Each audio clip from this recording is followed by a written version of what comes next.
Hello, colleagues. The latest news, which did not really surprise us. But we are all interested, we all watched it. It's Putin and the mobilization and how Russia reacted to this news. About this, and not only about this, I will tell you further. Wait.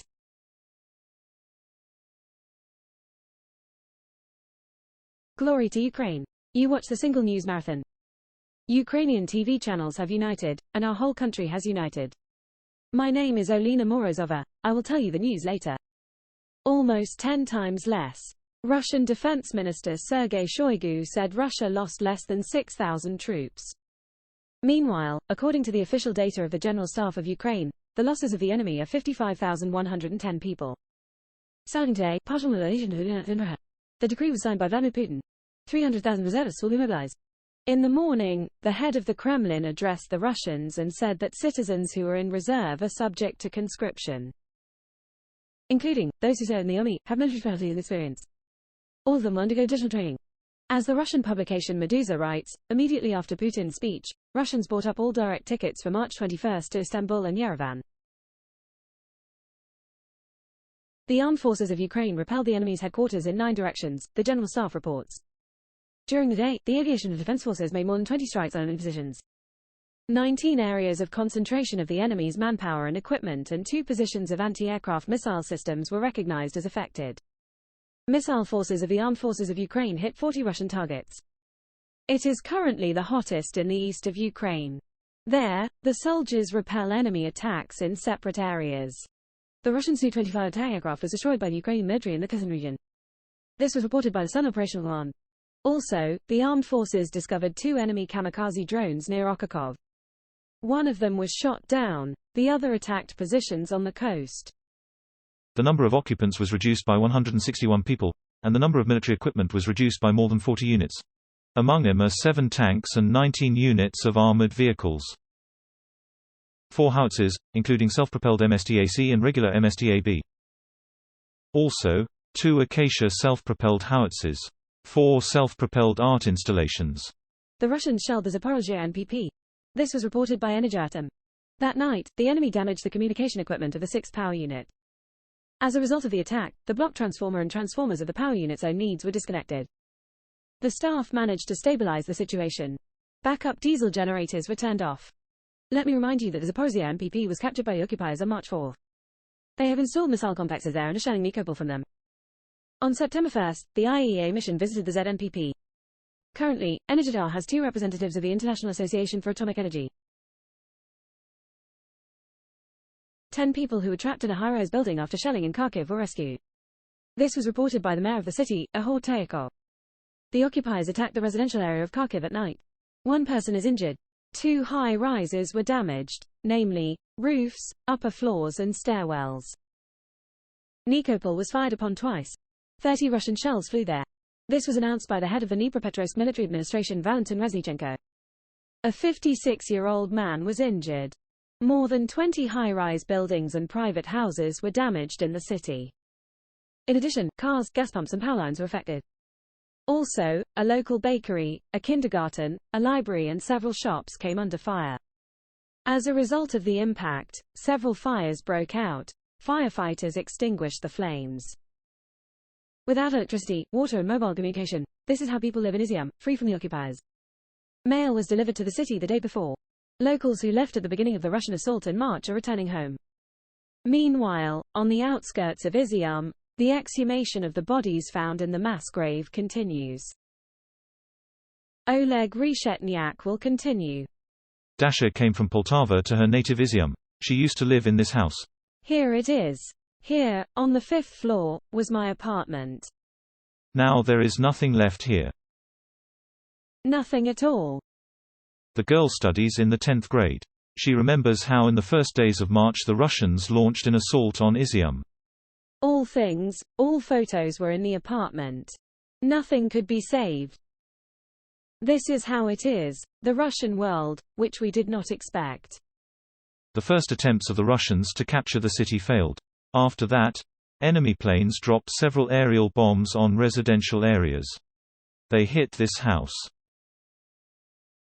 2 of my friends lived here. I know that one family was saved. I don't know what happened to the other family. There is no entrance in which they lived. I worked as an electrician and participated in the construction of this house. Serhiy stayed in Izyum from the first to the last day of the occupation. When he saw the Ukrainian journalists, he shouted, "Glory to Ukraine." We did not doubt for a second that the invaders would be driven out. Now I'm talking and tears are coming to my eyes. Life in the occupation is a set of restrictions, the man says, and always fear. He gives the example of his neighbor. My neighbor for 7 days. Her husband fought in 2014 and is now fighting. She was interrogated. They also took their son there. They also put a lot of pressure on him. Serhiy says that most local residents had no idea. That on the outskirts of the city the Russians were taking the bodies of people killed after shelling and tortured to death. There are approximately 450 graves here. Instead of names, serial numbers. This atmosphere cannot be described in words. There is a corpse smell in the air. The exhumation has already been going on for 5 days. The identity of this young woman has already been established. She was only 29 years old. Her birthday is April 28. She died on June 6. Ludmila's husband died after an airstrike on March 8. The Russians, the woman says, forbade the locals to visit the forest where they buried the bodies. Only after the liberation of Izyum did the woman find grave number 222. The examination confirmed that it was her husband. It's when you're left alone, it's hard. No food. There is no help, you are left alone with yourself. Honestly, if it weren't for my pets, I'd probably go crazy.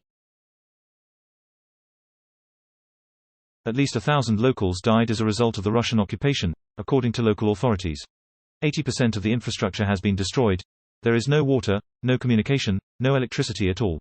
The central heating system is destroyed. One gets the impression that there is not a single surviving house in Izyum at all. In this apartment building, people marked the entrances with inscriptions that people and children live here. Probably, in order to attract the attention of Russians that peaceful people live here. But, you see, the metal door is damaged by shell fragments. This suggests that the shelling here was regular and quite numerous. How many innocent people died? Without guilt. I understand when it's soldiers because it's a war. It is clear, two sides are fighting. But why are people here? And these rogues have deployed guns and tanks between residential buildings and are shooting.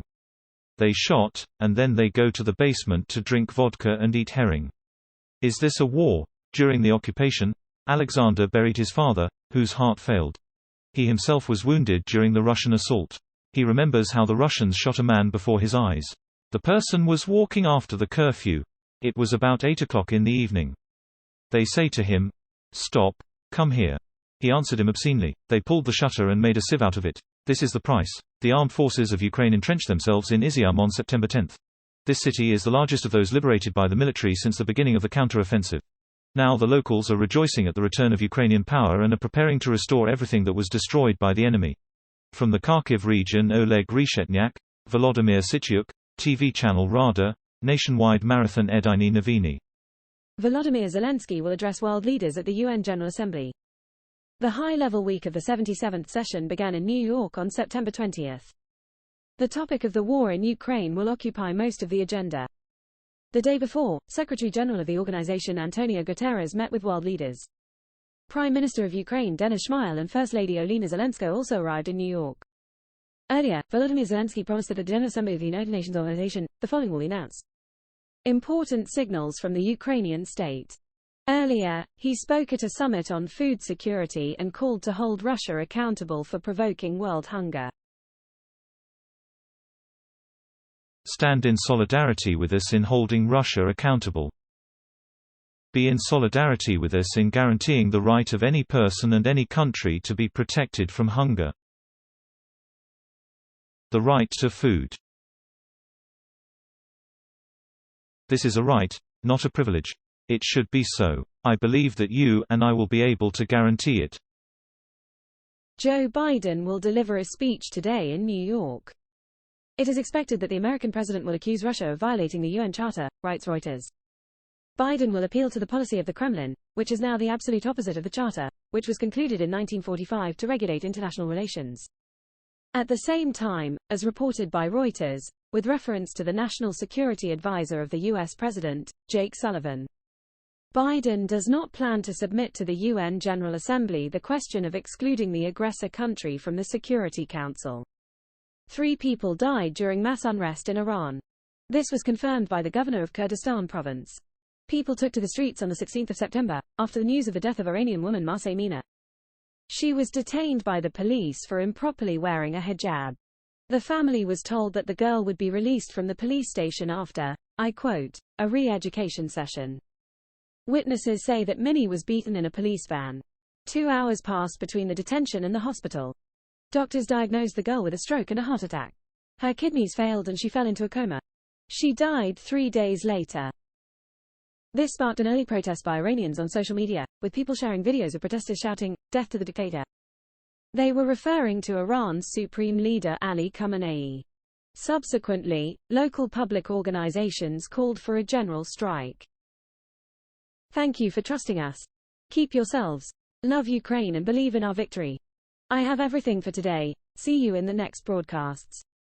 Olesya Mitsevich, Maxim Zaporizhzhya are ready to continue.